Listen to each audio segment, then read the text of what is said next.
আমাদের ওই পথের প্রতীক হতে হবে।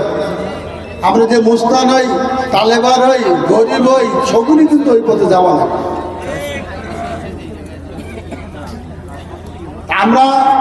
আমরা মানুষকে যেরকম মানুষ তার কিন্তু আগে সম্মান দিয়ে শিখতে হবে। আল্লাহ বলেছে, আল্লাহ একজন লোকের যদি সম্মান দেয়, তুমি এটা মানে না বলার কোনো সুযোগ নেই, আছে। কিন্তু আমরা এটা তো করিনি। আমাদের এত ভুল, আল্লাহ তাআলা আমাদের পাঠাইছে কি কারণে? আমরা শেষ নবীর উম্মত, আমাদের কাজ কি? আল্লাহর নির্দেশ হুকুম পালন করা, রাসূলুল্লাহ সাল্লাল্লাহু আলাইহি ওয়াসাল্লামের নির্দেশ পালন করা। আমরা তো সেই পথে যাইনি। ধরেন কালকে রাস্তা করে মোবাইল হয়ে গেছে, আজকে তালবাড়ি হচ্ছে, পর্যটন গ্যাংনি হয়ে গেছে। আমরা তো একই লোক ঘুরে ঘুরে একই জায়গায় যাচ্ছি, তো শুনিয়েছি কেউ কোন হুজুর কিরম বক্তব্য দেয় নাকি? হুজুরের বক্তব্য সম্ভব, কিন্তু আমার কাজ যদি আমার না থাকে, হুজুরের বক্তব্য কোনো কাজ হবে না। আমি আমার আমল করতে হবে। আমার আমল না করে গেলে আমার কৈফিয়ত দেওয়ার কোনো জায়গা থাকবে না।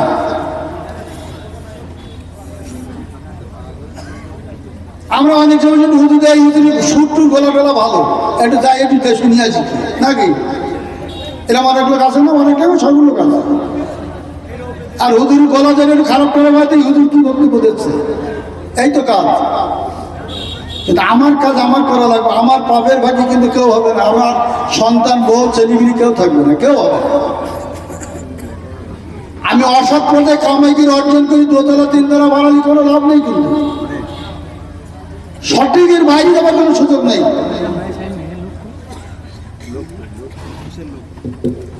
আমরা বাপরে মানি নে, মারে মানি নে। এখন মা 5 ভাই ভাগ করে ভাত দিচ্ছে, তো মা বুড়ো হয়ে গেছে, মা একবারই আরেকবারই যাওয়ার ক্ষমতা নেই। তারপরে মা বলছে যে বৌমা, সাবানের বউ বলছে তোমার আজ ওই জায়গার পালা, তুমি ওই জায়গায় যাও। এই হলো আমাদের আচরণ নাকি? কি ঠিক বলতে তো নাকি?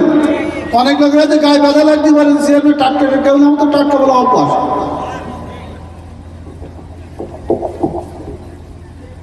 আমরা যেরকম আমাদের সন্তানকে দরদ করি, আমাদের সন্তানের যাতে সন্তান তারা দরদ করে, তাহলে আমি যদি করি তো সেটা তো সে বুঝবে যে তো দরদটা কিরাম।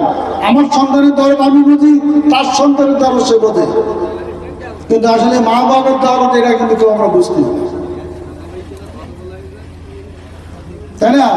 আজকে আপনারা ভালো থাকে, আমরা সঠিকই বাইরে না যাই। মা বোনেরা তো আশেপাশে আছে, মা বোনেদেরও সঠিকই বাইরে যাওয়ার সুযোগ নেই। কারণ আমাদের হিসেব দিতেই হবে, যার হিসেব তার দুবার লাগবেই। আমি একজন লোকের বড় কথা বললাম, একবার খারাপ কথা বললাম, জমি একা ছাড়িয়ে দিলাম, বনি ফাঁকি দিলাম, এইসব কাজে তো বিরত দেখতে। আপনারা যে পথের আমরা পথিক, আমাদের সেই পথে সকলেই যাওয়া লাগবে। আজকে আমরা ধরেন 16টা বছর আমরা যে নির্যাতন খাইছি, বিএনপি জমাত, আজকে আমরা মহফিল করতে, এই জায়গায় মহফিল করার কোনো সুযোগ ছিল না। আজকে দেশ স্বাধীন ছিল 71 সালে, 71 স্বাধীন আমরা দেখেছি। অনেক লোক আছে, মানে বেশি লোক দেখিনি, আমরা দেখেছি। 71 স্বাধীন হয়েছে, আর 5ই আগস্ট এই দেশ স্বাধীন হয়েছে ছাত্র জনতা রক্তের বিনিময়।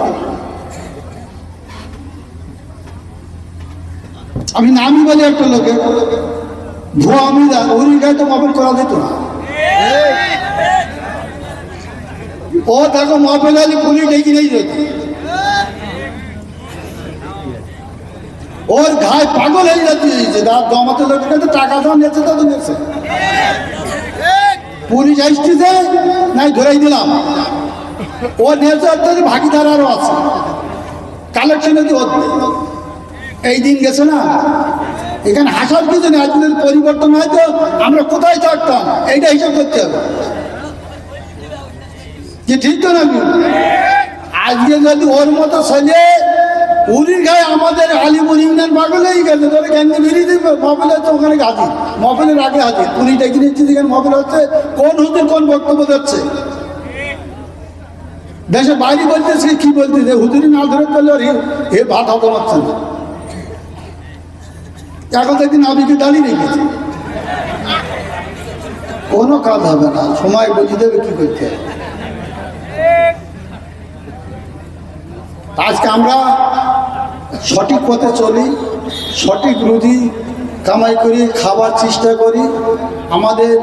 আমরা যত ইবাদত করি, আমাদের ইবাদত যদি মনের মধ্যে অহংকার থাকে, হিংসা থাকে, আমার ইবাদত কিন্তু কাজে লাগবে না। কথা বোঝা গেছে? আল্লাহ বলেছে যে আমার বাড়ির পাশে একজন লোক আমি দেখছি অন্যায় করতেছে, কিন্তু আমি দেখি চলে যাচ্ছি, চলে যাওয়া যাবে না, পাঠ প্রতিবাদ করতে হবে। এইটা হলো ইসলাম, এইটা হলো ধর্ম, এইটা হলো সঠিক। তুমি দেখি যদি না দেখার ভান করে এজন্য কইতে দিতে হবে। আমরা তো দেখিনি, আমরা শুধু মুখী বলি যে আমি দেখি, কিন্তু আমরা এখন দুনিয়াটা এরকম হয়েছে যে আমি কি কি খাবো, কি কি বসবো, আমি আর আমরা। আমি জেলে ছিলাম, পুরনো জেলে লোক থাকার কথা 70 জন, আমরা থাকতাম 900, 950। আমি জেলারে বলতেছি যে জেলার সাহেব এটা একটু দেখেন, এরকম ডেলি তদবির করছে তো জায়গা তো নেই। আমার বলতেছে জেলার সাহেব বলছে, চেয়ারম্যান সাহেব আমি ছাড়া আমরা বলি জেল খাটা যাবে না। কথা ব্যাখ্যা বুঝতে হবে, আমার কথা বোঝা যাচ্ছে তো, বুঝতে আমি আর আমরা জেলার আমার বলতে চেয়ারম্যান সাহেব আমি ছাড়া জেল খাটা যাবে না, আপনি আমরা বলি জেল খাটা যাবে না, কেন আমি তদবির করলে জেল খাটা যাবে না। কারণ দুনিয়াটা আমরা হয়েছি আমি কিকির খাবো, কিকির বাদ পাইছি, আমরা বলতে কোনো শব্দ নেই এখন। আমরা বলতে সকলেই বুঝি, আর আমি বলতে একা। কথা বোঝা গেছে? আজকে আমরা একসাথে চলি, এইটি করতে হবে, আমি বললে হবে না। আমার ভাই একদম খাট পাচ্ছে না, একদম মানে চলতে পেরেছেন, একদম অসুস্থ, কিন্তু আমার দেখার সময় নেই। আছে আমার বাড়ির পাশে একজন লোক, আমার বাড়ি মেয়েনি ঘেটতো, যখন ঘেটতো, এখন ধরো বাড়ি তার দোতলা, আর আমি আগে যা ছিলাম তাই আছি। ওর প্রতি একটা হিংসা, এটা করা যাবে না। কারণ আল্লাহ দিচ্ছে তো, আল্লাহ মালিক তো আল্লাহ। পরিশ্রম ছাড়া দুনিয়ায় কিছু হবে না। পরিশ্রম করতে গেলে, পরিশ্রম করলে আল্লাহ পেতে হবে, পরিশ্রম করলেই আল্লাহ ধন দেওয়াটা আল্লাহ দেওয়ার মালিক।